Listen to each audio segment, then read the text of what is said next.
That's what technology does, Giulio. Perfect. That's it. So now this is official. Thank you, Giulio, for coming in. Really nice to see you. And of course, in terms of, like I told you, time factor, totally up to you. We'll take it as much as you want to take it. Right. Thank you so much, Vikram. It's so great to finally meet you on Zoom, and thank you for the invitation. It's a pleasure and a privilege, given the wonderful speaker you've had so far, and thank you so much for this initiative. It's really fantastic to have someone like you really giving voices to all sort of mediators and mediation enthusiasts all over the world. So that's thank really you. nice. That's really nice of you. I mean, these are the things that make my day. Exactly, this is what it is all about. That's what I do this for. These nice words of appreciation, and I mean, really, because what do? I mean, basically have conversations. That's what I do, and I think just the fact that I think I've been able to connect with such wonderful people around the world, I think that's what keeps me going. I think that's what it's all about. And the JAMS Fellows by itself, I think Danny Weinstein has done a very good job for me. He's already selected such wonderful people that now this Mediator Experience is, I'm really looking forward to lots of these episodes. So thank you very much for coming in, Giulio. Of course, my pleasure. But now your LinkedIn profile said, of course, said you're in the US, and Yeah. that's why I put the US there. But I think I need to put both of them there. That's what I'm thinking now. Fair enough. And in fact, you were not wrong in putting the American flag, but technically I'm first Italian and I am the Italian fellow. And certainly when the fellowship started, I had no roots in the United States whatsoever. And I certainly didn't expect to end up long term in this country. But, we plan, and in the meantime, life happens. So good. So that means we'll see the journey from your looking at the fellowship and then ending up in the US. I think that's going to be an interesting journey. So, well, it's actually, my journey started before the fellowship even existed. And so I was looking at ADR before the fellowship was instituted. okay. So, but tell me, of course, you have to tell us about yourself, and as much as you want to tell us about yourself. No limitation, doesn't have to be brief, as much. Well, I want to keep it brief because I don't want to bore anybody, but I'm a mediator in this moment. And for the last few years, I've been a full-time mediator based primarily in New York. And I split my time between New York and Europe, primarily Italy. And that's what I do. And I am sometimes amazed of the fact that this is actually my reality today. Because it's been a dream for a long time, and I was pursuing a career in ADR without a better understanding of what that really means. Since my days in law school in Italy, I stumbled upon ADR when I was writing my degree dissertation for the University of Parma, the Faculty of Law in Italy, where I was graduating. And at the time I was splitting my time between the study of law and Luthery, very different field. So something, suddenly I didn't have an absolute clear drive toward one professional path at that point. But I stumbled upon ADR because I was doing a research about arbitration law and comparison between the Italian and the English arbitration law. And of course, studying the English sources, I came across this concept of alternative dispute resolution and mediation. And I really, like, as many in our field would say, a little light bulb spark and say, hold on a second, why no one told me about these? While I've been studying law for 4 years and so forth. And there is when my interest started. And then I started really to try to do everything in my power to learn more about it, to get more involved. But we are talking about early 2000s. And so in Italy, in Europe, the field of mediation was clearly not developed in any meaningful form. There were a couple of organizations that were training mediators, One of them with the support of Cedar, and of course the UK was more developed. The UK market, the field of mediation in the UK was, at least from our perspective, continental Europe, more developed, and so a lot of what we were learning was coming from CEDAR and the UK institutions and professionals. So I did my first training, and I was really trying to get into this mediation field, and at that point I was practicing law in Italy in my father's law firm, small general practice law firm in a small town in northern Italy, and I hated it with all my heart because of the majority of the work was litigation, and the court system was something that I had a lot of problems with in terms of understanding the functioning and the ineffectiveness, inefficacy, and so forth. But I gotta say, my father was actually the promoter in my mind of a different way of resolving disputes, because he was a little bit atypical.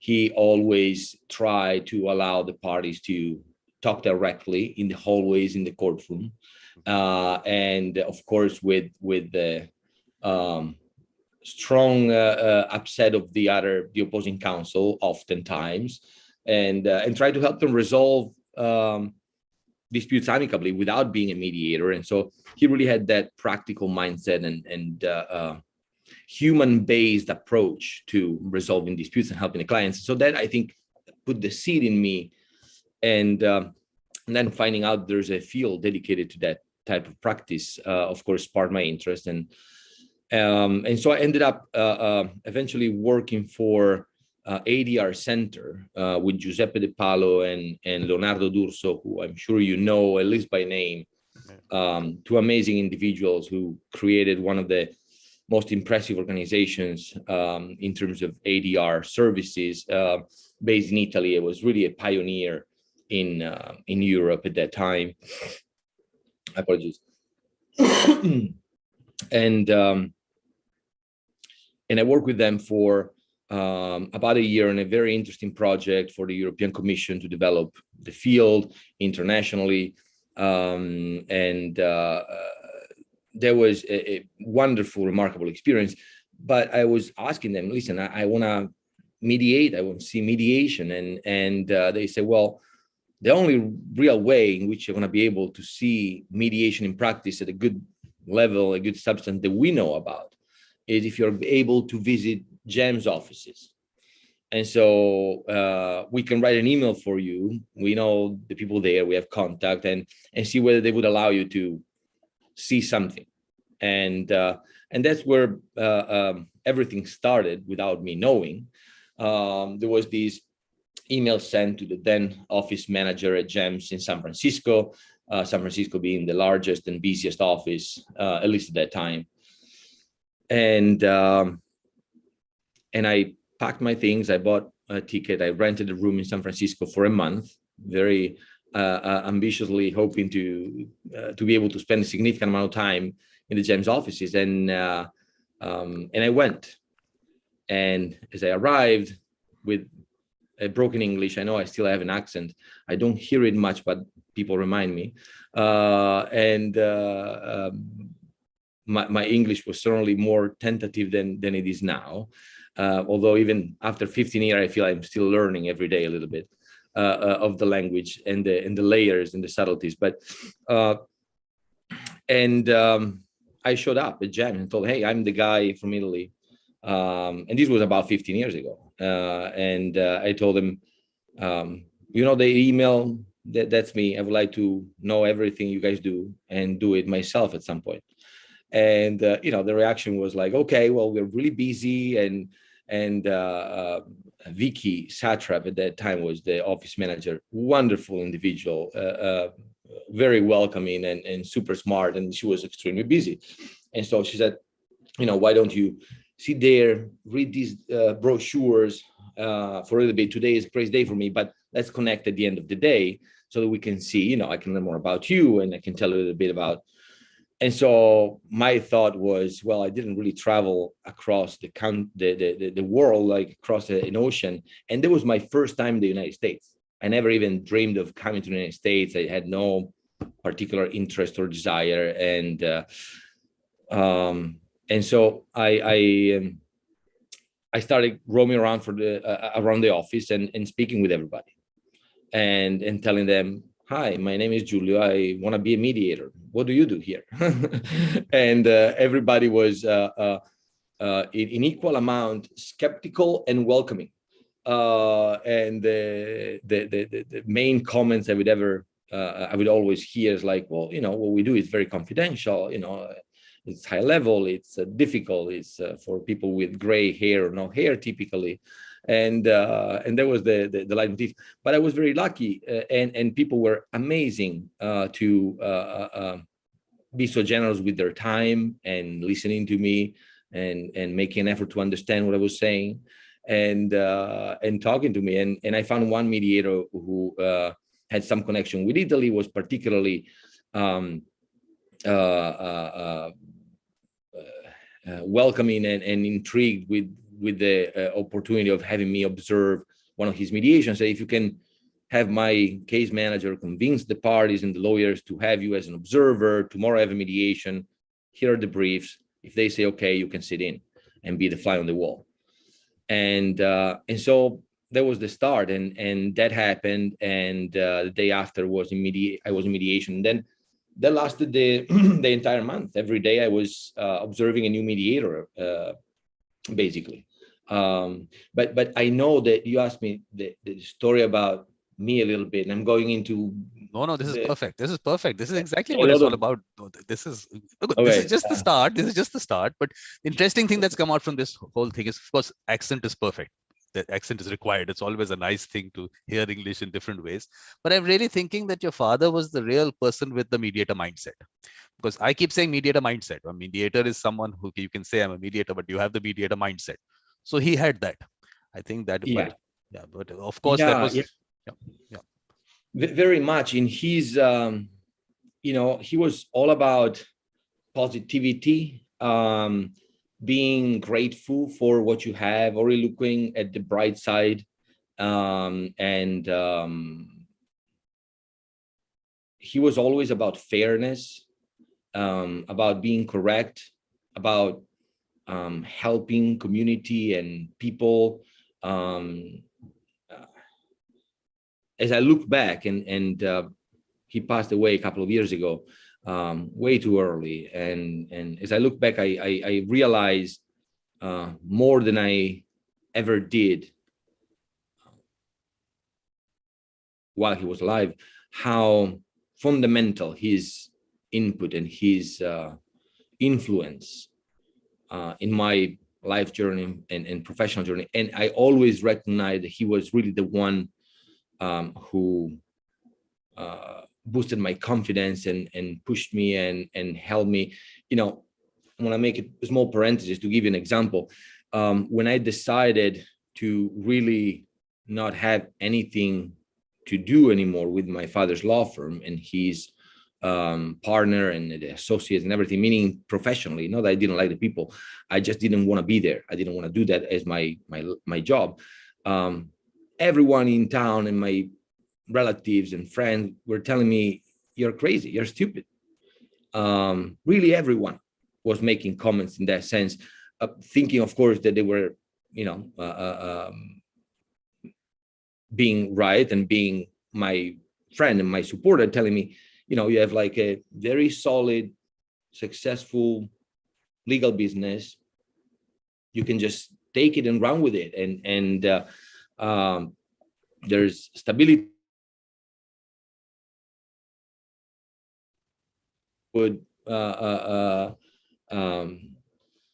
dream about an opportunity of that nature, and you are just throwing everything away. The only person who really always fundamentally told me, you got to do what you want, what makes you happy. It doesn't matter whether you continue my legacy in my office or in another way. And I feel like I'm continuing his legacy and developing his legacy way more significantly in what I'm doing now. than if I were to just like follow in the footsteps in a static way, in a way. So close parentheses. So you're right. The mindset, that seed is certainly coming from my father.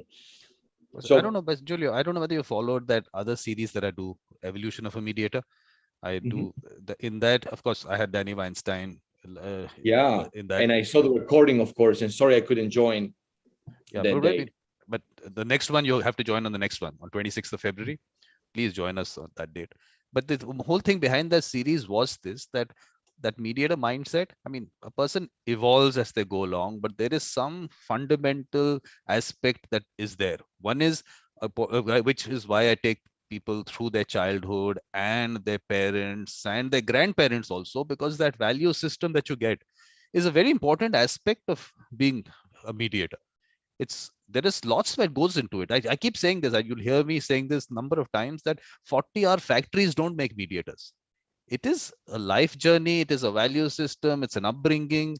There is so much that goes into it. So I think this is what we really need to put across, which is what I'm trying to do. Put this out there. You are absolutely right. And to that, I want to make another small parenthesis, then to go back to the journey. When I did my first mediation training, I was so enthusiastic, as many people who go through a first mediation training, the light bulb up and the enthusiasm, the conviction, and the inner feeling of really getting it. This makes so much sense. And the sense, perhaps certainly misplaced, but probably with arrogance, a little cocky, like, oh, I can do this. I'm going to be good at this, that feeling, right? After I'd done my first 100, 150 mediations, I started saying, okay, maybe I can do this. So in other words, the experience helped me rewind my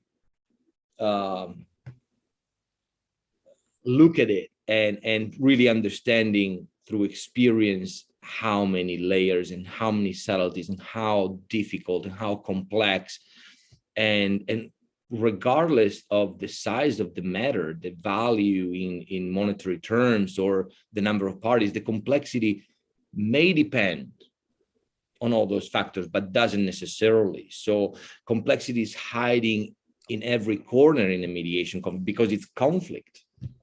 And so conflict like spans across all range of emotion and decision-making processes and resistance and instinctual reactivity and so forth. So you're right, it's a journey, certainly. There gotta be something there, and you gotta develop it, and you gotta work on it, and you gotta make mistakes, and you gotta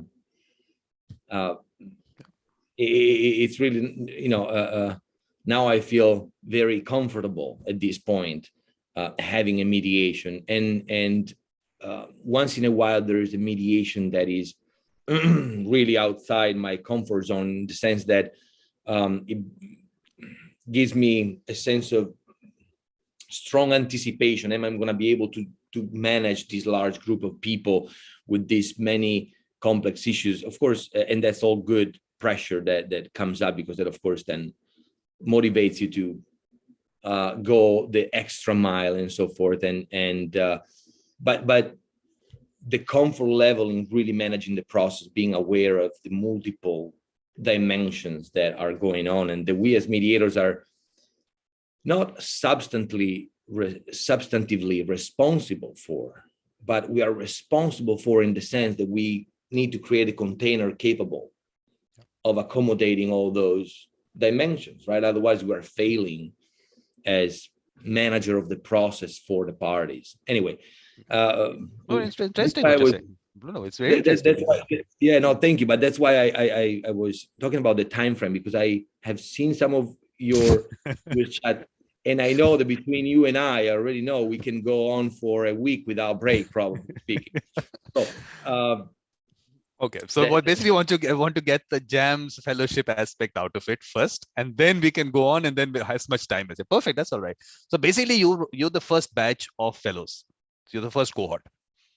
Yep. Well, yeah. When I first show up, the fellowship didn't exist. Yeah, exactly. That's what I'm saying. The 2009 was the first year. So when I was there, it was 2007 beginning. And as I would say, I spent a month that was incredible. Every day I was shadowing a different mediator or arbitrator. And I worked like with 15 different or more different neutrals at JAMS San Francisco, which was incredible. I was coming from small little town, rural Italy. Which town? You have to tell us. You haven't told us which town it was. Which town did you come from? In San Francisco. No, in Italy. Which town in Italy? Oh, town Italy, yeah. Well, the name of the town is Monfalcone. The actual name of the small little tiny town where I grew up is called Staranzano, which is not even on the map. And funny fact, the name Staranzano comes from the sound of the ducks, the quacking of the ducks, which in Italian is starnazzare. Because it used to be just a swamp, and the only inhabitant of that area were ducks. And so anyway, where is it? Which part of it is it? It's northeast. It's not too far from Venice. The main city nearby is Trieste, which is exactly on the border with Slovenia, near Croatia, and there's Austria up there. And speaking about mindset and cultural aspects of mindsets, for that area has been in conflict forever. Talking about 2,000 years since the Roman Empire. That area specifically has been an area where there's been always conflict. World War I, World War II, when there was the conflict in Balkan, when the Yugoslavia fell basically, and there was that conflict. It was very nearby, and there's a lot of minorities. There's like different languages and dialects, and so probably that growing up in that background, in that cultural and social context, is probably more formative, has been probably more formative for my mindset concerning conflict than I even can realize. Yeah. Well, that's what I'm saying. A lot of things go into all this, but you're not very far from Udine. Udine, we have some friends in Udine. Udine. Oh, yeah. Of course. It's very close. Yeah, you know the area. Have you been there? Yeah. No, I haven't been there. Some friends of ours are living there. So, I mean, one of those places that we have to go. I mean, I've gone to the larger towns. I've gone to Venice, but obviously this aspect of Italy needs to be explored, and it's going to be explored only with these friends there. So definitely that trip has to happen. But let this all clear out, this entire thing, pandemic thing clear out. But it should be. Yeah, and let's connect before you try. I mean, you're certainly covered with your friends, but there's maybe a couple of spots that I can suggest you visit. And I'll tell you to come down. Well, come down at that time. We'll see that area together, because getting into the place is what is important. That's what people living there can take you through. Which now this touristy thing has been done. All those places have been done now. So now this is what needs to be done. Yeah, it would be lovely, Vikram, if we can make it happen. That would be absolutely a pleasure.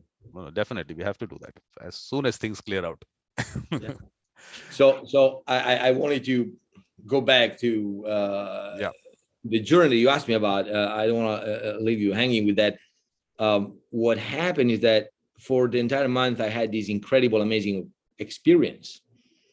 And I was like completely satisfied. It was way beyond what I would have imagined and expected and in any way dreamed of. And my thought was, oh, that's fantastic. I know 1,000,000% more about this stuff after a month that I knew coming in. And so I know that I can put this to work and do something. And so I was preparing basically my mental plan to go back to Italy after this month, and what would I do and so forth. And at that time, I didn't know much about different mediators. For me, they were all amazing, all in a different universe than me, and I wanted to just learn from everybody and so forth. So at that point during that month, I did not connect with Judge Weinstein at JAMS. He was extremely busy at a very perhaps some of the busiest time that he had, and so but one day one case manager came to me and said, Judge Weinstein would like to meet you. And I go, okay, that's great. I didn't know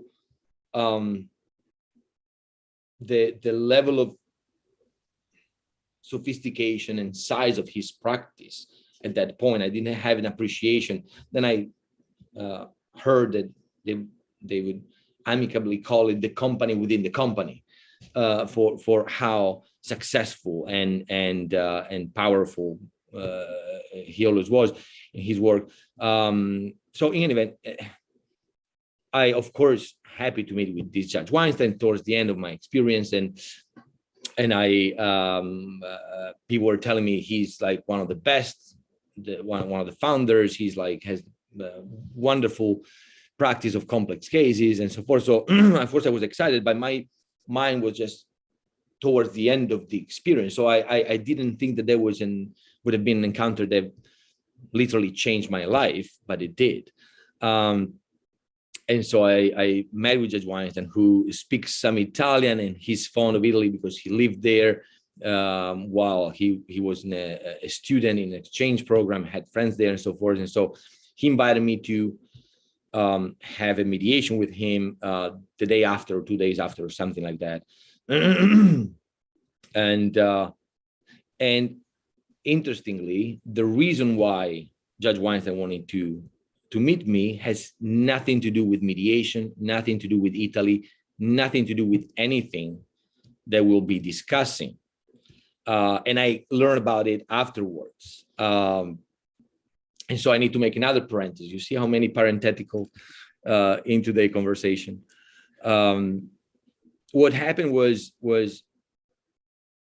JAMS offices for me was like entering a spaceship, okay, going to Mars. That was how removed that reality was from my reality. Amazing offices and so forth. One characteristic that I was not understanding was the amount of food that every day was brought in by catering companies, of course, for the mediations. And at the end of the day, it would stay in the main kitchen of the office on these big trays, some of them even with the wrap unopened. And then the cleaning crew would come at the end of the day and toss everything in big garbage bag and so forth. And I couldn't survive that experience to see that because of my upbringing, right? My mom's family were refugees. And so my family wasting food was the biggest sin.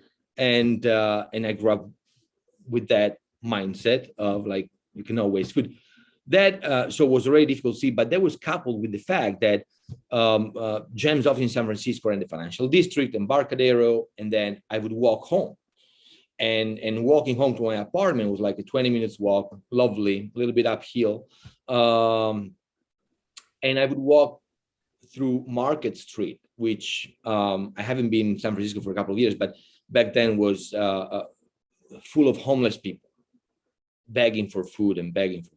And so I could not understand how an elevator ride could create that divide. And so I just started waiting for the end of the day, putting all the stuff in black bags, garbage bags, but clean, of course, and then giving it out to the homeless people as I was going home. And so I was giving sandwiches and stuff. And of course, I got some of the most rewarding reactions of my whole month in San Francisco were like with the homeless and the interactions. And some of them were like not happy of accepting the food and were like very reactive and not nice about it, but it's okay.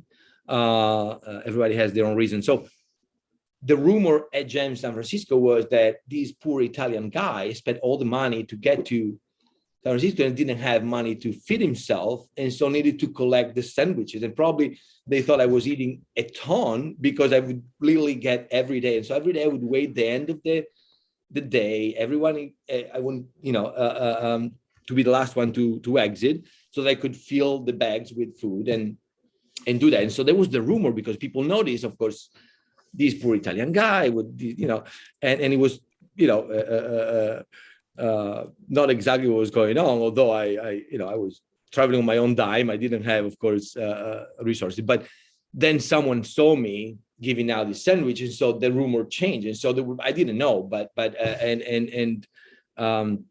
did it out of necessity, because I couldn't go to sleep seeing these things. People need the food. It's just an elevator ride away. And so why don't I do that? And so the rumor got to Judge Weinstein, and I remember him saying that was the reason why he wanted to meet me, that I was crazy enough to be interesting to him in some form, in some way.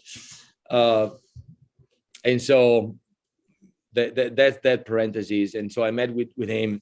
He was gracious enough to invite me to a mediation, and I shadowed the mediation with him. At that point, I felt like I knew so much about mediation, because I shadowed people for a month, and I had one mediation that I did in Italy that I did for free, traveling 2 hours drive each way to go mediate a $200 dispute for free. There was beside a lot of training, of course, but it was like the practical mediation experience I had then.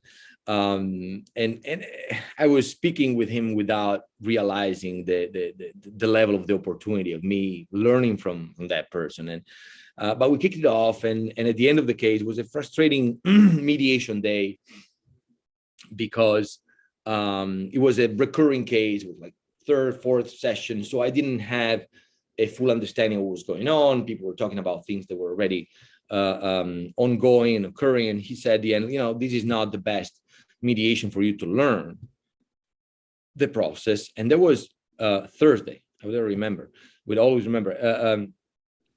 And it was the last day that I was supposed to visit JAMS office. And I had my flight back for Italy on Sunday. And I had a beautiful plan for the weekend to fly down to LA to my friend, and to rent a car and drive along the coast, and so at that point, what I'm thinking is like, oh, this is being great, so intense, a lot of work, learn so much. I'm going to do this wonderful weekend with my friend and then go back to Italy. It's perfect. There's nothing else that I would want to change. But we plan and life happens, right? And so, and if there's one thing that I'm fundamentally grateful about is that I was lucky enough to be able to sometimes be open and abandon all schemes and all plans and everything, and just go with the flow. Because in that moment, Judge Weinstein told me, I have another mediation, but it's this weekend, and it's in my winery in Napa Valley. He gave me a piece of paper, said, right here, if you would like, your address. Tomorrow morning, I come pick you up with my car at 7 a.m. We drive together in Napa Valley, and we go do the mediation together. And I had a moment of hesitation, which I know, I feel embarrassed now, but it's true. And I want to put the cards on the table. As often I say in mediation to my parties and my lawyers, I need to be transparent as a mediator, because I'm not smart enough to be to play mediators games. I want to get lost, so I need to be transparent, really tell you what I think. So I had a moment of hesitation, because part of my mind, like, hold on a second, my friend, the weekend and everything, without realizing. But I'm so grateful that I had a glimpse, and those sliding doors moments, that either you cross the door or you don't, and your life changes exactly, precisely like that. Because I crossed the door, and the morning after, driving up to Napa Valley, talking about Italy, singing his playlist, and really becoming friends. And we did the mediation there. It was fantastic, large class action case in a very informal setting. And At that time, he was doing mediation, not in a formal office space in Napa Valley. And so everything was very informal. It was fantastic. And I felt I learned like so much. And that's how our relationship started. And then I went back to Italy. And then I worked with Judge Weinstein and his team on European matters. And so large international cases. And so I would meet him in Amsterdam and London and so forth and do work with him. And then his idea of creating this international network kind of met the positive response of a lot of the JAMS mediators who were talking about the fact that they don't typically have an intern or someone with them in the room. And many of them found that to be positive because I didn't cost anything. I didn't burden anyone. I didn't interrupt or chime in when not required, but I was a sounding board. And mediators are often lonely in their professional reality. And so say, it's cool because between room and room, I can actually have a conversation about what's going on. I feel like I'm teaching something, but I'm also processing what's going on. So it was appreciated. In fact, after the first 2 mediators that allowed me to shadow them, so many more by speaking with their colleagues were open and willing to do that. Case managers were looking for me at the office at some point after a week or two, telling me, hey, there's these opportunities, that opportunity. So, oh, that's fantastic. And so there was all pre-fellowship. And then he realized he could kind of use a little bit the model that the JAMS and me created spontaneously, that experience for someone to travel and get mentorship and shadowing opportunity and so forth. And that's how the fellowship started with Judge Weinstein's partnership with the foundation, and they created this program. And then of course I became aware of it right away, and I applied. And when I applied, there was no guidelines for application. Everything was, and so and perhaps that's why I got in. And so I became the first fellow. I went back in 2008, and at that point I started working consistently with Judge Weinstein on it was the time of the financial crisis. So he told me, I want you in New York. There's all the financial crisis cases going to pop up there, and you can help me. And then there was this concept of the visa for the fellows that was not resolved. How to have fellows, enable the fellows to have US visas to travel and so forth. And so I was speaking a lot with the director of the foundation, of the JAMS Foundation back then, David Brandon, an incredible individual, biggest heart and sharpest mind, and wonderful guy. And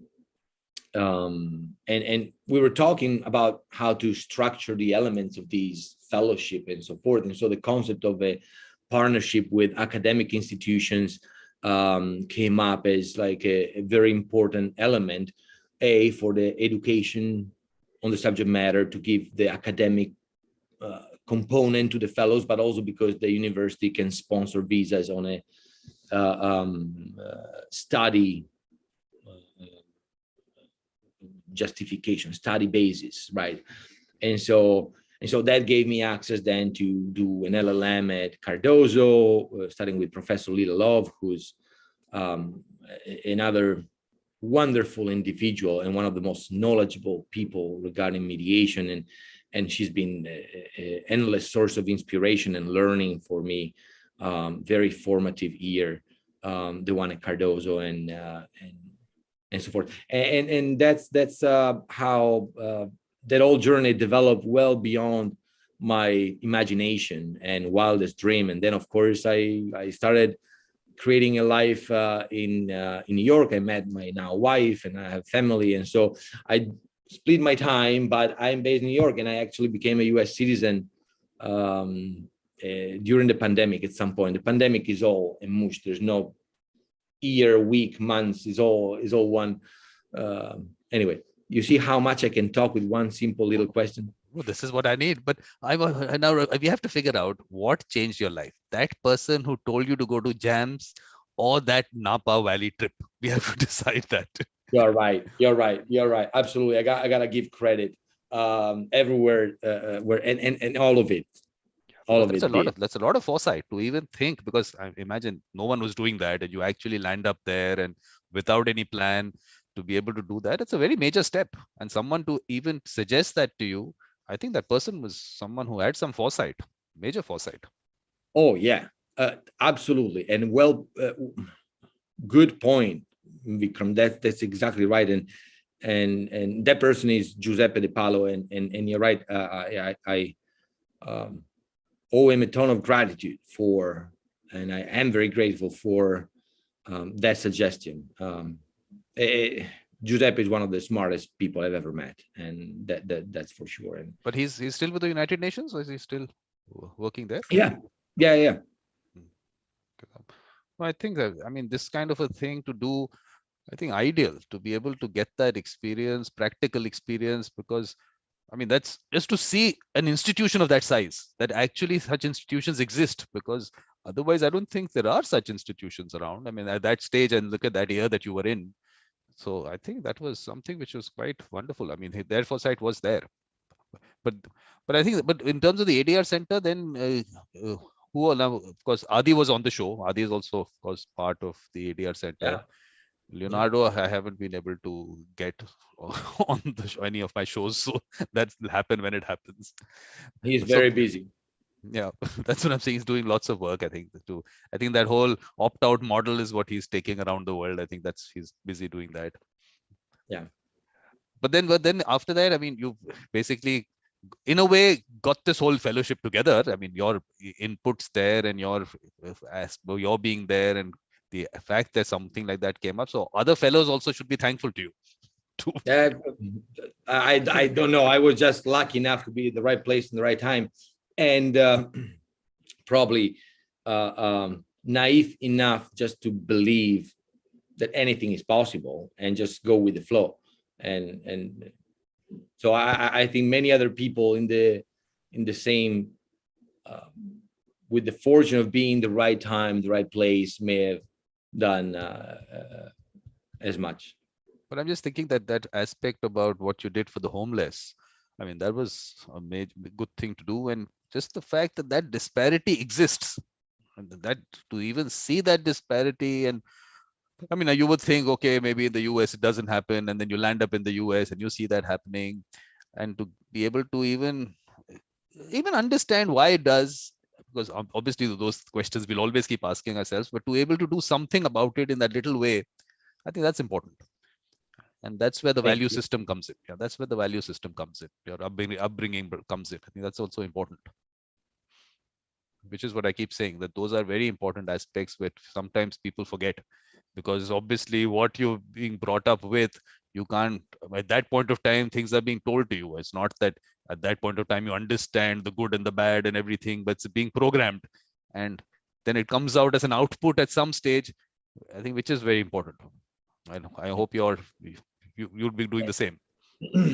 Well, thank you. I try to remind myself of some of the fundamental steps in my life journey so far to try to keep alive those elements. It's, as I'm hearing you, you're always so inspiring, and speak about mediation with so much knowledge and depth, and I like that you often connect the value system and spirituality as well, and all of that, and that's you find fertile ground on all of those subject matters with me, and having done this for a number of years now, I have a lot of thoughts, because when you're like in mediating 700 times, you have a lot of opportunities to reflect on what you do, right? And so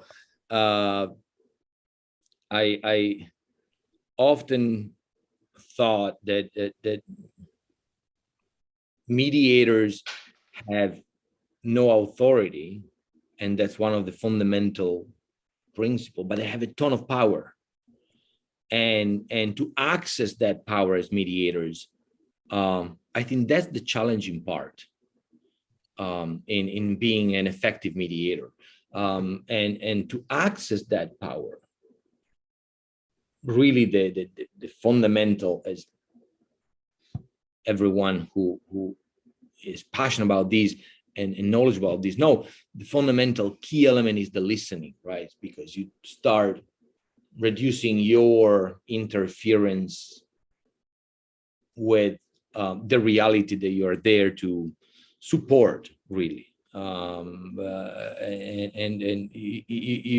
you're creating a support system in a very confined, small, tiny, and sometimes less than so significant way, but to address some elements that are not aligned for whatever reason. And there's the whole gamut of type of dispute and conflict, of course, where you can implement that approach. But regarding value system, there is a lot of opportunities to do the wrong thing as a mediator, because once you access that power, it's tempting. The ego is always there, finding opportunities to get swollen, right? Get swell and nice and shiny.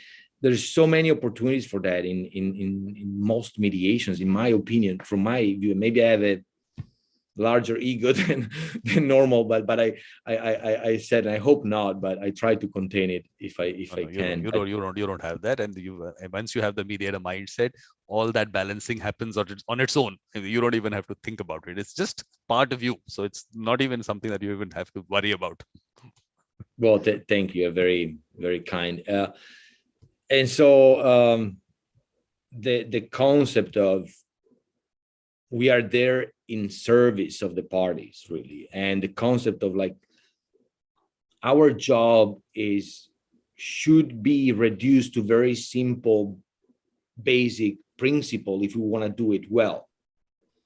And so integrity of the process. And whenever I have a doubt and struggling how to handle a certain situation, I'm thinking like, let's try to simplify these and go back to integrity of the process. What is the choice that is going to help preserve and promote the integrity of the process every step? Because I'm responsible for that. I'm the only one in the room who can actually take care of that, because everyone else is preoccupied rightfully with very different concerns. But Giulio, we have to really work out how, like I keep saying, talking about the energy that a mediator brings in. I think we have to discuss this more and how these energy fields work, because these are things which are unseen. They are just there. So I feel that's a very important part of the process. And then so that I think that I don't know whether you saw, I put out something called Vision 2026 for the evolution of mediators and mediation. So I've been putting down points on my website, but that has to, I mean, we have to keep adding to it and keep discussing that. So that part of it, you have to give your inputs on that. Have a look at the list there. I'll show that to you also as we go along. But I feel that, I mean, on 4th, I think, 4th, I'm having a discussion with Gabriela. She's also Gabriela Asmar is also a. I know, I met Gabriela a few occasions. Yes, she's wonderful. Yeah. So as part of that Vision 2026, we'll be discussing heart, soul, and spirituality. Because in our conversation in Mediator Experiences and in Conversation with the Beautiful Mind, these aspects and her thought process, and that is very interesting. So we'll be discussing that. So these are discussions which I want to have now as we go along on each of these things. And let's bring out that aspect also, because it's a very important aspect which never really gets discussed. Because finally people talk about training and they have a certain set concept of training. But this larger picture of mediation and mediators should not get lost, because I keep saying mediators are special. And when I say special, all these things fit in, and it's not something that you can go and put into someone. So there's lots that goes behind it. So I feel that we need to put that out. I don't know what your thoughts on that are. I agree wholeheartedly with the concept of the connection between spirituality and the work of a mediator, and the fact that we are really working on a human level, and so all the components of a human needs to be encompassed and embraced and accommodated in the process, right? We have the body, the mind, and the soul must all find the seat at the mediation table for each participant. And that's not easy, though. That's not something that we as mediator, I think, can have the belief that we can bring to the table someone's body, mind, and soul. It's their own decision. And if we believe in self-determination, which is one of the, in my view, fundamental principle that helps me guide my mediator's choices in the process, as the denominator of the good thing to do, the right thing to do. And if we do believe in self-determination, I think we need to be open-minded and very gentle in our approach in order to allow for that to happen. Sometimes you don't have that at the start, actually most of the time. And there's reason that scientists can explain why that is not even possible necessarily or accessible. So one thing that I'm skeptical about is, and I'm skeptical because I feel it within me, that oftentimes mediators and enthusiasts of mediation in a beautiful, powerful, and genuine effort to educate, promote, and really help get this beautiful mechanism more ingrained in society and relationships, and as a more available and accessible tool to resolve and address conflict constructively. Sometimes we mediator become a little bit forceful in imposing our views, our conviction, without knowing, of course. I think I found myself to be so enthusiastic and excited, and that takes away the fundamental element that we must have, the ability to listen, right? And so that's a delicate thing. So spirituality, it's very important, but I always want to be mindful that my concept of mediation doesn't need to be imposed on anyone. I can practice it and help others use whatever they want or what I can do in the measure that they want, in the shape that they believe it's helpful. And last note, and then I want to hear your comment.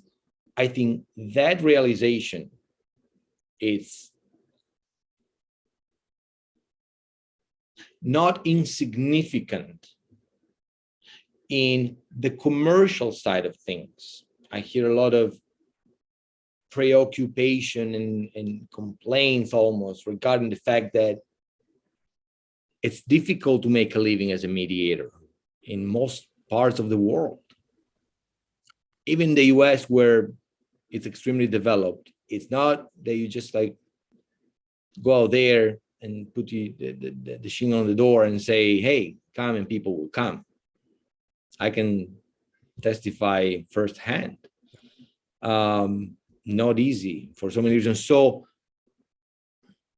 I think there's a correlation there between our conviction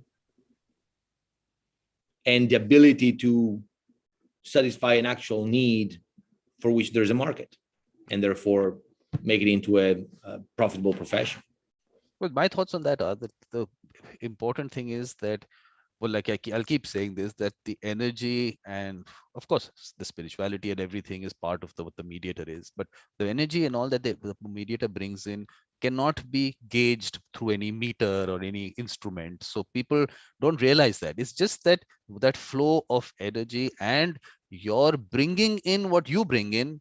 Actually, like you said, it's party self-determination. It's parties bringing out their best, and I say their fairness, their reasonableness, bringing that out by themselves. So it's not that it's you doing it for them, they're doing it for themselves. But to Mhm. bring it out, everyone can't do it. And that is why people don't maybe value mediators, and mediators don't value themselves. That's the interesting part, because they don't know how it happened. It's not something out there as okay, I can see it, because it's not seen, it is felt. I'm not even felt, it's just experienced maybe. So I think Mhm. that is one thing which people cannot value, and because they can't value is I value it, so maybe mediators are not valued as much around. So I think that part of it is something we need to really, I don't know, I mean, really put out that look, you won't be able to value them in this way, but see the way they go about it and the end result that they give you. Just experience it once, and I think that is the first thing that will, I think, to start with, that is one way. But the other way is that you also have to have the right people out there. All those people with the mediator mindset that I'm saying, we have to bring them out, which is not happening. With what is happening is, we'll make you a mediator, and you have these 40-hour training, and we'll make you a mediator. It won't happen that way, and that is why the profession. Again, I'm saying profession. I'm still on my website. You'll say profession, in front of it, there's a question mark. I'm saying it's Mhm. a way of life. It's a way of life. So in that kind of a situation, I really feel that we need to go down to the grassroots, which is what I started now, down to the village level, and those people who are already trusted, who are already doing it, bringing them out. Okay, let's value these people because you trust them. They're doing what they're doing, and you don't even know when it happens. It just happens, and you go to them because they're trusted. But they don't ask for anything. They don't even get money.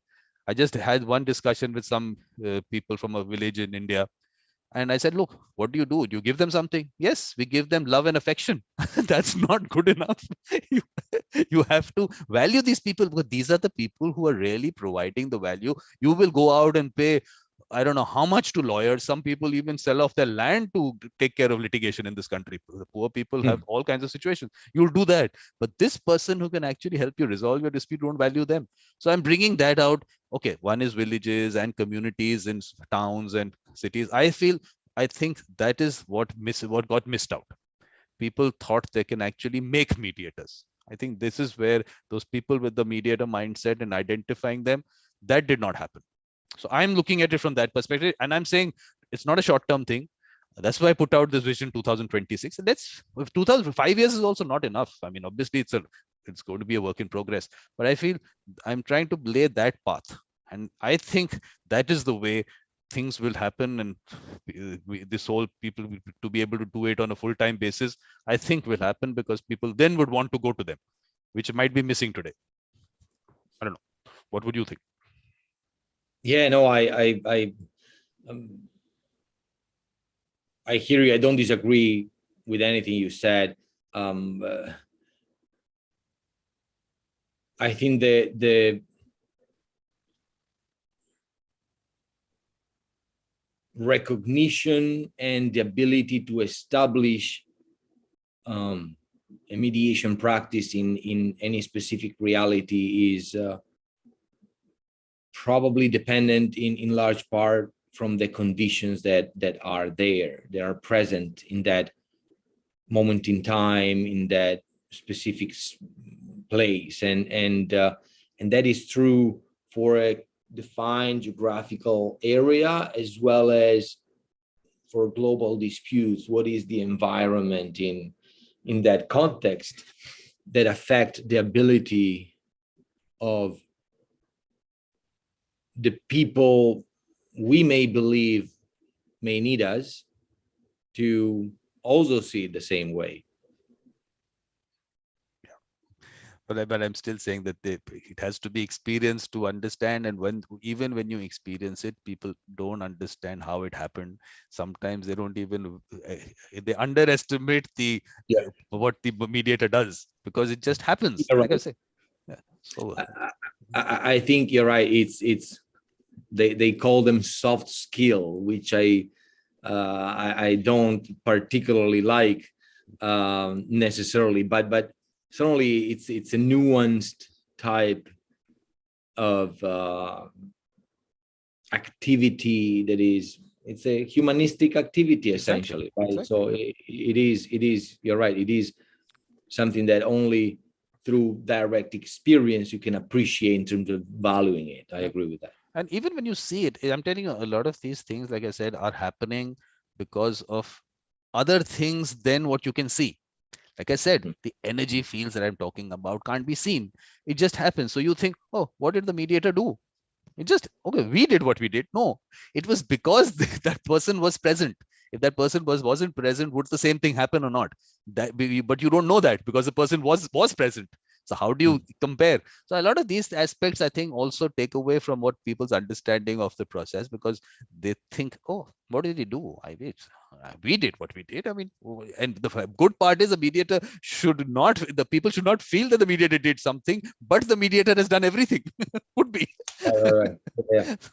That's the interesting part about the whole process. So, but I think as we go along, I don't know, at some stage people will appreciate it if it's put across in the right way, which will happen. And that will only happen if, like I said, I'll keep repeating it all the time, that the right people have to be out there. It's not a matter of whatever numbers you can. It's not a matter of numbers. It's even one right person can actually take it to a different level. People will talk about it. And that's what I'm trying to do. Get the right people on and get them together and let people see these people. That's what the whole idea behind this, all these shows that I do, was that, because people don't know and they should see, okay, I don't know whatever face of mediators they have, but let's put out the right, what I feel is the right face of mediators out there. And that's the way I'm going about it. And Well, thank you for including me even more so then. well, But look, Danny's done my job for me. Like I said, he's done a very good job on this. He's selected you. That's, I think, one filter that he's got, and he's got an excellent filter. And I've met all people from the JAMS Fellows, and I know he's got an excellent filter there.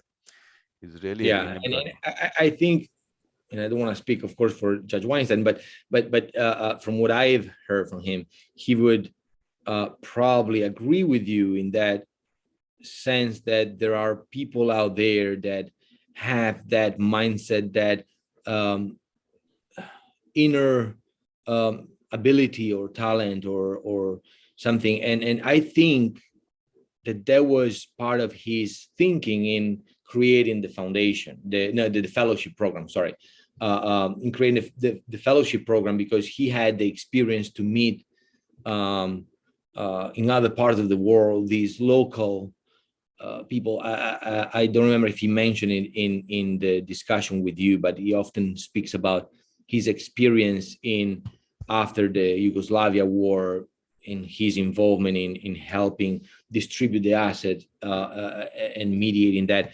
The local magistrate who gave him the insight on how to read the room and what could work in with one group and the other, and I believe he says that in his plane ride back from that journey, he started thinking about this, that there are people out there that had this seed, this mindset, something that at that point he thought one day he would be able to help bring out and so forth. And that I think is where his idea for the fellowship program really started, and how he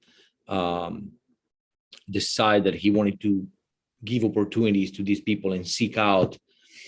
So I think you two are very aligned in that, from what I'm hearing. Yeah, that's what when I was talking to him, I found a lot of things that I've been talking about, and he was talking about. One thing he was obviously mentioned, this whole concept of models of mediation and everything that have been created, and how you should go about the mediation, whether this whole facilitative, evaluative, all that aspect. He says, okay, it should be done away with it. You have to do the mediation, and that's what you have to do. So all those things also, which I keep talking about, I think those are also important things that need to be brought out, because a lot of things have been brought in, some limitations on mediation, what you should do, or how much you can go, how much you can't go. I think all that is really, I think a lot of it is very academic exercise. I think I agree, and you know, part of me believes that the academic exercise and the research and the study is very important to develop the field, but it shouldn't impede or limit in any way the natural organic development of the practice of something that is essentially done based on improvisation.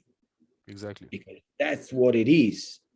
It's a flexible process. There's no rules. So mediator gotta show up and do its thing. And if I try to do something that I see someone else do, it's not gonna work because of what you're talking about. Yeah.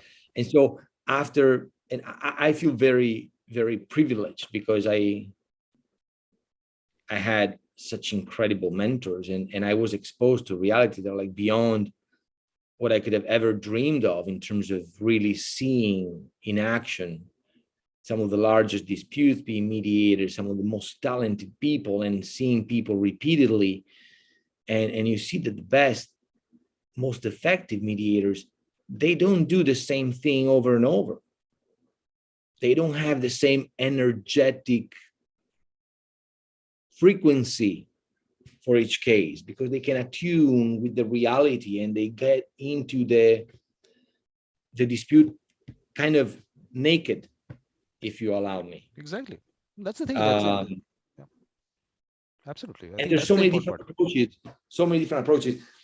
I'll tell you these about energies because I in the first fellowship cohort, we did the first gathering of fellows in the Napa Valley winery of Judge Weinstein, and one of the speakers that came to give a presentation, and you know, it was like a beautiful event, of course, like filled with inspiring people coming to meet us and to tell us about their experience in mediation and so forth. And one of these was Antonio Piazza, who you may have heard of because he's one of the most successful commercial mediator globally. And from what I hear, and he has done some of the most high profile business disputes, has mediated some of the most high profile business disputes. So his name has been all over the news for decades. Good friend of Judge Weinstein, and I met him in that circumstance, and he was, and I hope that I'm not doing anything wrong by sharing what he shared with the group that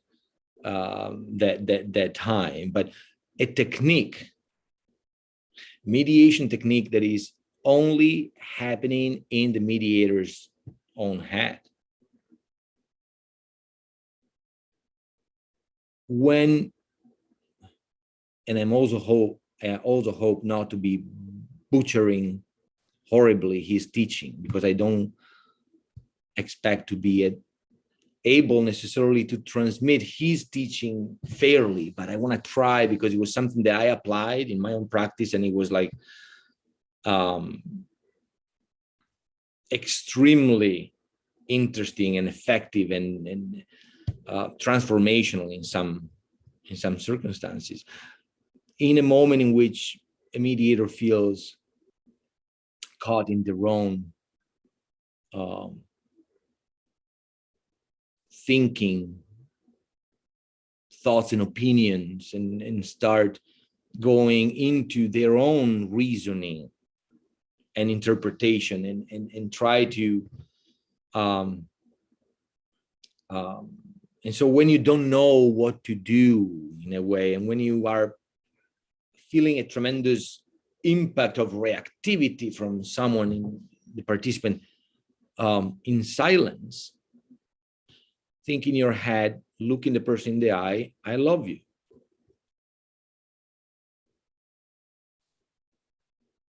Just thinking in your own head. Abandon everything else, think that, because in that moment, that's the only thing that is really required, an act of love, intellectual love. It's not nothing more, but it's so powerful because it shifts inside of the mediator. the energetic level, the frequencies change immediately. And that's what people respond to.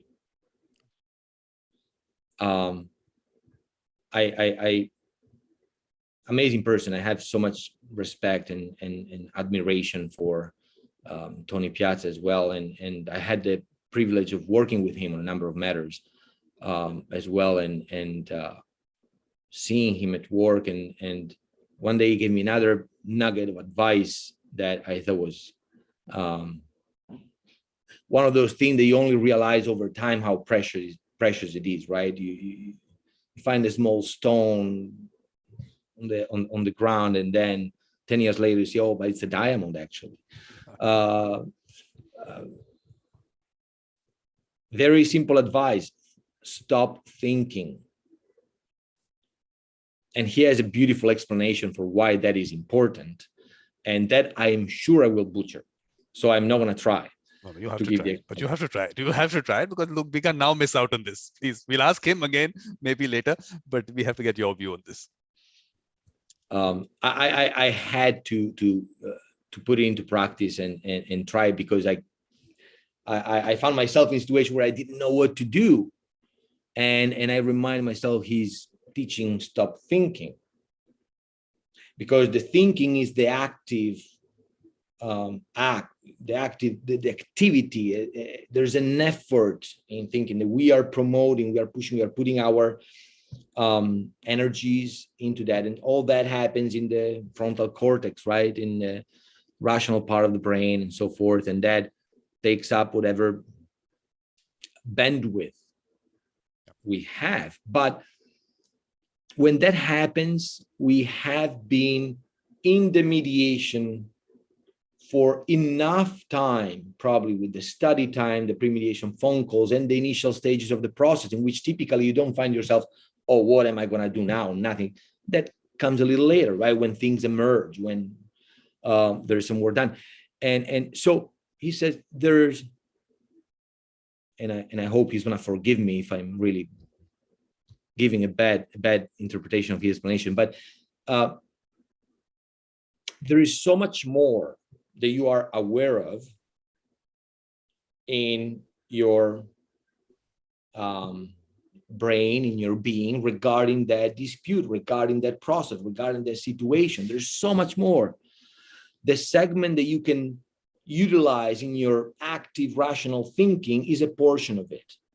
And that's all you've been doing up to that point of impasse or challenge. So that's not where the answer is, probably. So by stop thinking, you allow the bandwidth to be freed. And the mind is never static, right? Unless we are actively meditating and we are really good at it. There's some activity, right? And even in meditation, there is some activity of the mind that you try to gently guide towards something grounding. But things will emerge.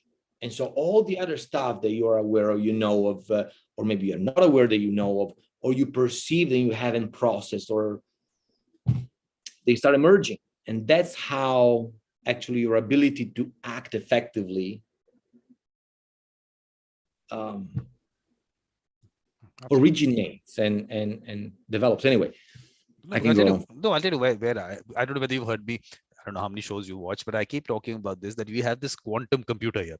I'm giving it the terminology quantum computer, but this might be many, many times a processing power of a quantum computer, but I'm just putting it down. So you have a quantum computer there. There is so much that processing power that it has. And based on experience, based on whatever you've seen of human nature and everything, it's all out there inside. Now, in that moment, be it a mediation or otherwise, even here, when both of us are here, that part of it is going to process, give you an output. And I keep saying, let that output come out. Don't filter that output. People start questioning their output. And even in a mediation or in a conversation, they'll look, there's various other things that are coming to them. No, don't let it. It's just a channel, because that quantum computer, that output is going to tell you things and give you things which you would not have even thought about. I can't think and say, okay, this is what I have to say to Giulio. No, Giulio, no, it's just going to come out, and let it come out. I think that filter that people put between that output and what comes out, I think that needs to go. And that is for the mediation process in life in general. And things become so much easier because you don't have to consciously think, because you've given that job to some computer which has much more processing power than your conscious mind. So let it do its job. And people don't trust that job, maybe. They no, I will sit, like I keep saying, I will sit with a calculator to check what my quantum computer, the output that my quantum computer has given. You can never do it. So just forget about it. Let it flow. That's why, look, these conversations, that's why no scripting. I don't know Giulio before, nothing. We just start from here because we're connected on that level. That output comes out, goes out, your output comes out and comes in, and that's when the conversation becomes interesting. So I think that is the same thing with the mediation process. I don't know your thoughts on that. I completely agree. I love the image that you're trying with a small little calculator to figure out whether a big powerful computer is doing things right. I love it. Exactly. I really feel, I mean, people, if they understand that part of it and let it flow, let that output come out, you'll find a much more interesting world around you, because those thoughts, all those things consciously you might never be able to bring out. So it's just that aspect of it, definitely. But Julie, what you said, that at that point of time, there was no formal structure in which the fellowship was going. So there were not some, right now they keep saying that, okay, there is something that you want to go back to your country and do. And so put it out on paper. But at that point of time, did they ask you what you wanted to do in Italy when you went back or something like that? Oh, I mean, I had all the intention to go back to Italy, and just really life kept happening and kept me here. I had ideas that I may still pursue regarding how to impact, and I've been doing work in Europe and in Italy, and I've been doing some teaching and so forth. So I'm not. I didn't disappear from my country of origin, my roots, but the time hasn't come yet for me to be stable there in developing the impact that I want to have, and I think there's good reason. Beyond, of course, life happens, meaning that there's an inherent, and I like to believe that, so that any sense of Catholic guilt that I may have maybe kept in check. But there is so much more that I need to learn and realize and experience, merge with in terms of my journey as a mediator, and now I feel very privileged. I mean, I had the best teachers, some of the best teachers in the world. I had like a tremendous amount of exposure and experience, and now I do this full time, and I do this in the US and internationally, and so I feel blessed, but I feel at the very start of my journey. I feel like I am step one. And I find it extremely thrilling and exciting. So I, at that time, there was no specific structure, but I actually put together a formal proposal, and there were a number of, one thing that always fascinated me and I think has a lot of value is to try to provide access to collaborative dispute resolution mechanism in an integrated way in society. And so there's no one silver bullet that will help mediation establish an ADR and conflict resolution in a collaborative form establish itself in a society. There got to be a convergence of factors. And you know why the moment in which I consciously decided that mediation was what I wanted to do, and it was certainly not the most likely path of life for me, not the most secure path, not the easiest, absolutely. the amount of challenges and sacrifices has been greater than I could have ever imagined and expected.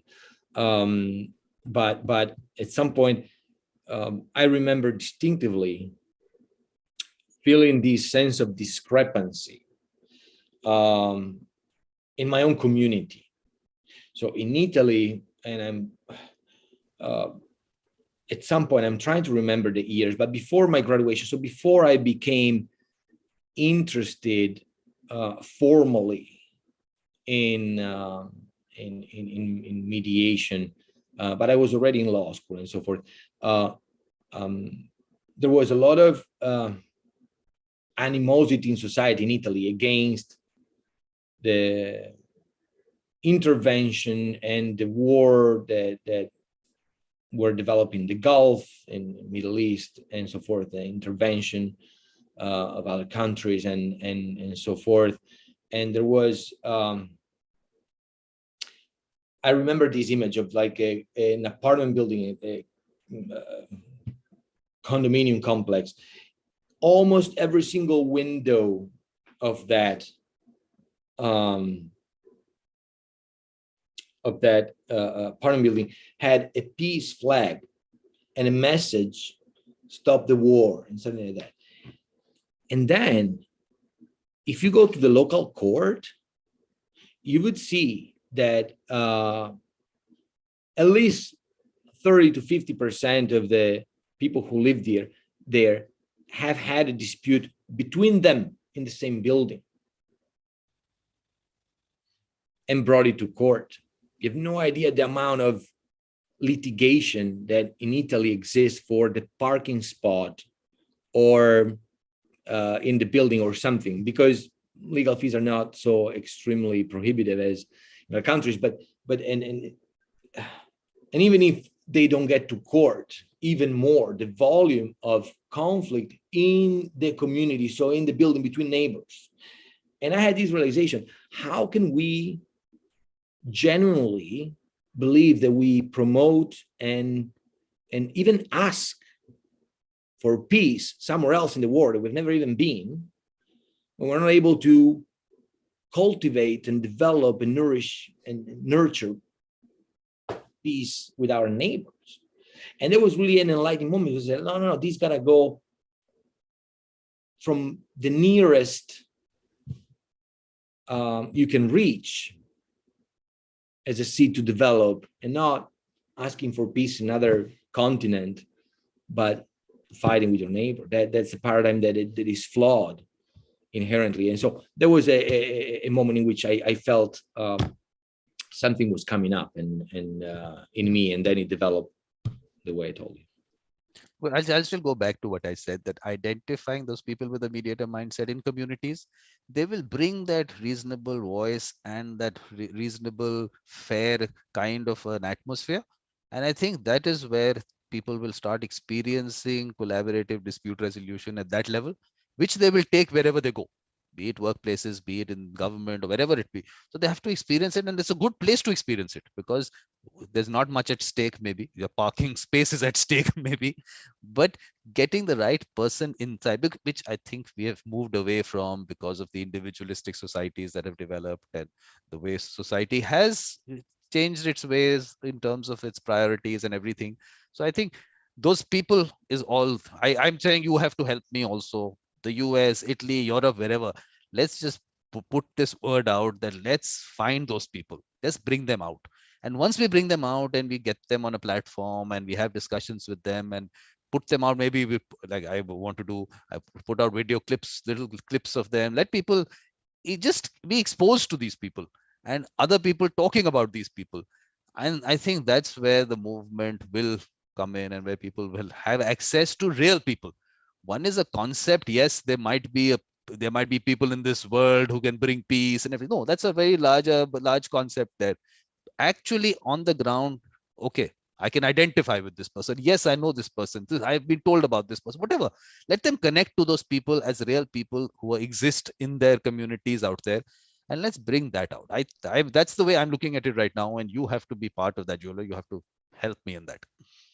I gladly will, Vikram, and I agree with you completely. There's one thing in what you said that made me pause when you're speaking about stakes and you're saying the parking spot. That context, that type of dispute is going to have an easier access to bring him in the mediation room or in front of a mediator because the stakes are not that significant. That, I think, is something we need to pause as mediators. It may be a fallacy of our thinking.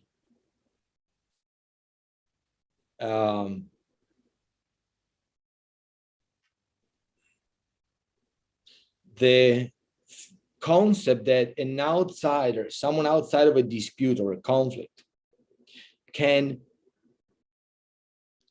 evaluate how challenging a conflict is by looking at the apparent object of the conflict, so the parking spot, as opposed to a multi-billion-dollar contract, it may be tremendously misleading because of what conflict is, where it resides, and how it develops, and what are the keys to resolve it. And I think that's going to be for another discussion.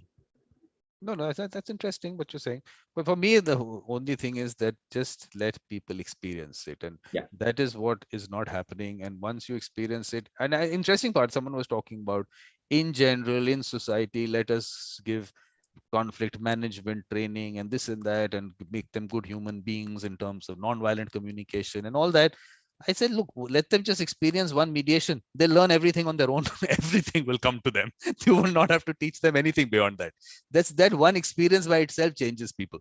So I'm just wanting them to just experience it in whatever. Like I said, for them, that might be, like you said, there are much larger things which go around a dispute, definitely. But I'm just take one dispute and do it, and you will change not just yourself, but the people around you. You will change their way of looking at dispute resolution. So I just want that seed to be implanted at some stage, wherever it might be. And I know you have 2 minutes left after 1.5 hours. I can see that. So that's okay. We can go a little beyond, but I appreciate you keeping an eye on. I know. Because you told me that. You told me that, so I have to be conscious of that. But because one thing that's left out is I have to take you, which I have started doing, take you through what is coming up in February, which otherwise gets missed out. So let me take you through that just quickly, because then I'm going to come down. If we'll come down to your JAMS fellows, the other ones in your cohort, we'll talk about those people which we haven't done. But just a quick one, right? Yeah, please. Because I'm telling you, this social media doesn't show you what's happening. This person you'll recognize, and it's going to go out with the US flag here. Okay, so it's going to go out with that. It's not just this, because now you're part of two countries. Fair enough. Okay, this is that In Conversation is a Beautiful Mind, which happens. And then last day of the month, celebrate the birthdays of mediators in that month. Just a casual kind of thing. Oh, the February part. This is, I don't know, if we would know these people, I don't know, but I'll just take you through that. So In Conversation, the lecture this is a topic she's given, sounds interesting. Just ties for collaborative poetry and climate. Just see how it goes. She's a very interesting person, very nice person. She's been on the evolution of a mediator. We've had a few episodes of that. And there was a symposium. I don't know whether you know about the symposium that I did in August and September. There were about 100 speakers from more than 40 countries. So she was also one of them. Just the thought on looking at the way mediation and art and all those things. So these were things that she brought out in that symposium.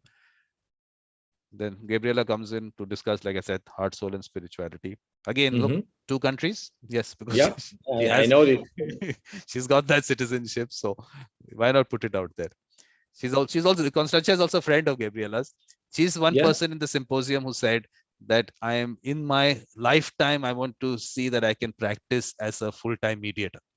Imagine that's the kind of feeling people want to do it, can't do it. In my lifetime, for that she said, by that generation kind of thing this is talking about.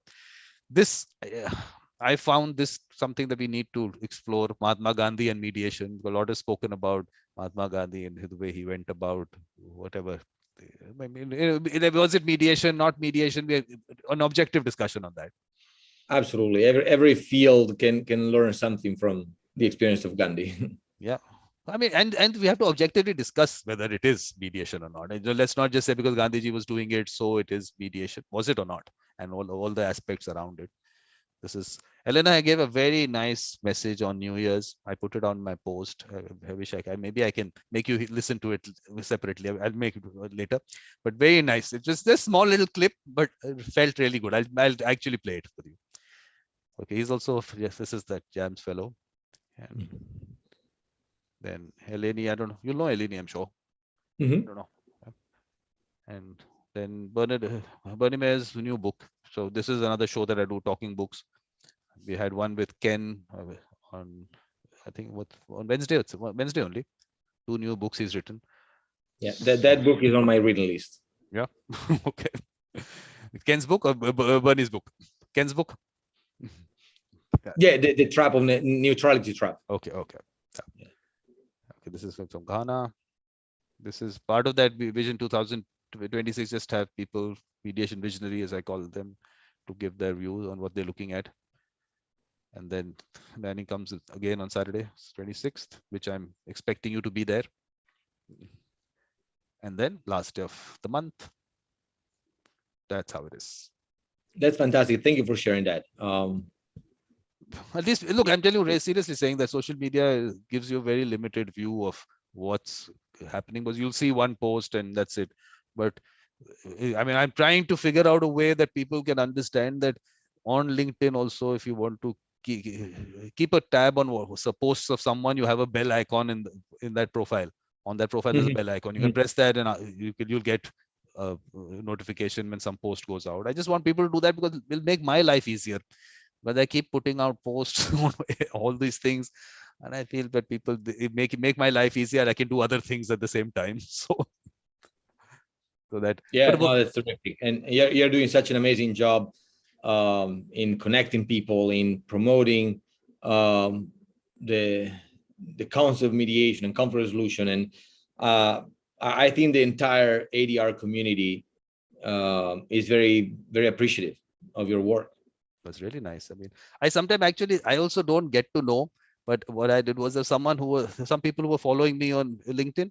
So I just sent them a message to connect, because when you follow, you don't connect. So I connect, and such nice things came up. I mean, they said such nice things in that. It just feels good that there are people out there who actually, in some way, little way, that I can reach out to them. I think it's been really nice. But what I'm going to do is I'm just going to share that Elena's message. I want to share that. This is a part of what I was saying, but good things that I hear. And give me 1 second, okay? Dear Vikram, Happy New Year. I want to wish you and your family health and success. And so I say you thank you because I meeting with you. And it's very wonderful meeting for me, very important meeting for me, meeting with you. You make a very great job for mediator for all the world. Dear Vikram, Happy New Year from Russia with love. I'm saying this is coming from Siberia. That's what I'm saying. So if I can reach Siberia, I was like, I'm amazed that actually that the people there, I mean, of course, Danny was quite surprised that in Siberia, these mediators have got together. I said they've made an association there. So he was surprised about that. So I'm just saying that it's so nice that you're connecting to people in various parts of the world. And Siberia for us has been, Siberia, now way out there. But no, you're connected there. That's the good part. And I think that's one beautiful aspect that I like that you're bringing up, and I think as a community we may want to realize better that we often focus on the weakness, if you allow me, of mediation in the market, in the commercial sense, in the acceptance of the instrument, the tool of mediation, right? In the institutional forms, in society and so forth. But one thing is clear, And your work and your experience demonstrates that clearly. And Judge Weinstein's work with the fellowship and the foundation clearly demonstrate it's something that everyone has the ability, the human ability to appreciate and to connect with. So it can happen everywhere there's a human being. Yeah, absolutely. Well said. Very well said. I think this is an important clip. I should put it separately. I think that's really what you said is really important. And this is what we have to understand, that this is part of something which is so basic that you're connecting at that level. It's amazing. But what the only thing, Giulio, now what we need to do is, Danny has put out, okay, this fellowship, and he's 10 people in a year. We have to make it much larger. In that vision 2026, I've said, if people anywhere in the world, you have a project and you want to take forward the vision, I'm saying I'll bring together people who want to give monetary resources, non-monetary resources, connect them with each other. So we have to go out and reach out to people who want to do good things around the world, and let's take them forward. That's what we need to do. So that, in a way, is a step beyond what, of course, Danny's put down this thing and he's working with so many people. Let's make it larger. Let's bring out, and any corner of the world. I mean, like I said, in Siberia, someone sitting in Siberia, or someone sitting in a small place in Africa, anywhere. I mean, it doesn't matter. Just connecting with them, with this whole online world that we've got, connecting them, giving them whatever support they need. Just do it, and like I keep saying, do it directly with them. I mean, I don't want to be a middleman in that. Just let people connect with each other, which is what I'm trying to do. No institutionalizing it, nothing. Just go out, reach each other, connect with each other. So we have to take that forward, and you have to do that. I know you would not find so much time, maybe sometimes, but maybe some mentoring will be required.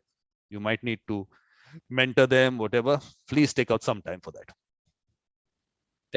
Thank you for that. I want to do that. I know it's important. I'm so grateful for the people who helped me in my path and mentored me. So I recognize the importance of it. So count me as a resource for anything in that sense that you can plan for. Great. That's what we need. Because I'm telling you that just that little, whatever your experience, that little support that someone gets, because there was another person who's also a colleague of Elena's in Siberia, only Bernal in Siberia. So she wanted to set up a community mediation center there, and she also applied for she's applied for the JAMS fellowship also. But then I connected her with someone who's working with the Dayton Mediation Center in Ohio. So she helped her, gave her whatever recommendation, which she would have never found. I mean, imagine sitting there to be able to connect with someone in the US who's part of community mediation there, just a little bit, and she's so happy about that. Look, whatever happens in the fellowship, she gets it or doesn't get, just the fact she feels so happy that people actually went out of the way to help her. A letter going out from there, you never met the person, but you've interacted maybe online. These little things, I don't know, you can't understand how much of a difference it makes to a person sitting there. So that's that little thing we need to do. You're right. I agree, and I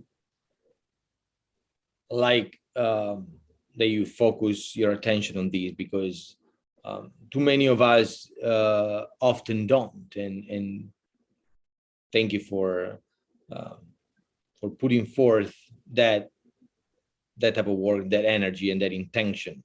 Because I called her to when Danny came on that Evolution of Mediator, that episode, I called her. Her name's Elizaveta. She's in Bernal also, and she spoke about this. Just the fact that she was so happy that people are out there helping. I mean, in this world, maybe people just feel good that someone's helping them. I mean, that's the kind of world we've created that people do. I mean, this is the basic expectations that you should have from people, but maybe that's got missed out somewhere. So just getting that together, and such nice people all over the world, they want to help. Just putting them together is the main thing. And after that, they'll take it from there. So that's how it is. So now basically, first, I'm going to see you on the 26th for sure. When Danny comes in, please take out time. That's at 8:30 India time. So we started at 6:30 India time. That's going to be at 8:30 India time on 26th February. Please, same Zoom link. So please come there. And then we'll maybe for March or whatever, we'll discuss something. It's part of the Vision 2026. Whatever topic you want to take. I put some topics down on the website, mediatorvikram.com. I don't know whether you've gone to that website. Yeah. Yeah. So you'll see some topics there, but please give your suggestions on the topics also. It's something which, like I say, Sounds I good. keep saying it's a work in progress. So definitely. But Sounds good. I look forward to keep being in touch, Vikram, and following you and reading and watching and hearing and listening to the content, very important content you put out. And I look forward to another conversation with you. perfect. And please share content. Please tell people about it. Let them also, I mean, there's such good people out there. Let them also experience their conversations and everything. So thank you very much, Giulio. Very nice meeting you. And of course, Likewise. we're going to stay in touch for sure.